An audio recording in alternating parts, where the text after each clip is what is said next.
شیر اور خرگوش ایک دفعہ کا ذکر ہے۔ ایک جنگل میں ایک شیر رہا کرتا تھا۔ وہ جنگل کے جانوروں کو بے رحمی سے مار کر کھا جاتا۔ جنگل کے باقی جانور شیر کے ڈر سے چھپ جاتے اور اپنی بھوک اور پیاس کو مار کر بڑی مشکلات کا سامنا کر رہے تھے۔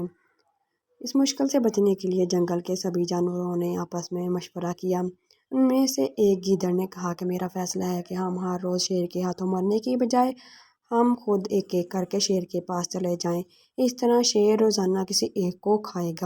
ہم سب اپنی اپنی باری سے شیر کے پاس چلے جائیں گے۔ گیدڑ کے اس فیصلے پر تمام جانور راضی ہو گئے۔ ان میں سے ایک بندر نے کہا تمہاری بات بالکل ٹھیک ہے۔ اس طرح ہم اپنی باری آنے تک سکون کی زندگی گزار سکیں گے۔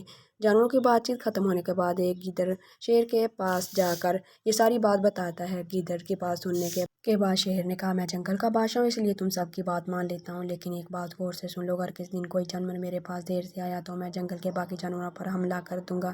اس دن کے بعد جانور اپنی اپنی باری کے مطابق شیر کے پاس آنے لگے۔ شیر سکون سے اپنے پاس آنے والے جانوروں کو مار کر اپنی بھوک مٹانے لگا۔ یہ معاملہ ایسے ہی چل رہا تھا کہ ایک دن شیر کے پاس جانے کے لیے ایک خرگوش کی باری آتی ہے۔ وہ خرگوش بہت چالاک تھا۔ اس کو شیر کے پاس جانا منظور نہیں تھا۔ اس نے اپنے ساتھی جانوروں کو بے رحمی سے مارنے والے شیر کو سبق سکھانے کی ٹھان لی۔ اس نے ایک ترکیب سوچی۔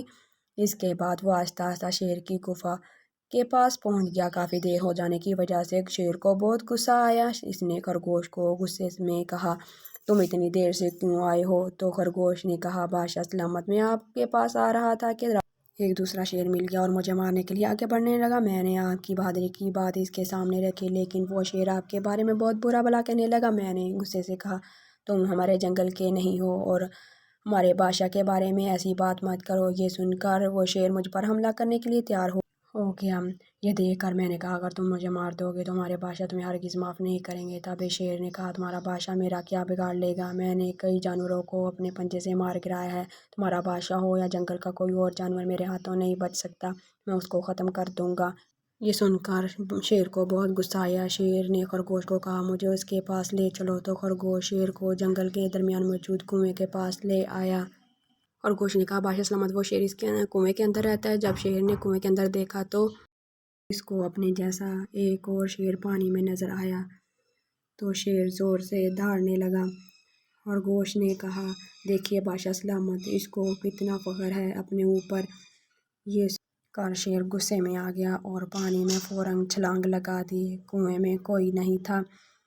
شیر ہاتھ پیر مارتا رہا، لیکن شیر کنویں سے نکل نہیں سکا اور مر گیا۔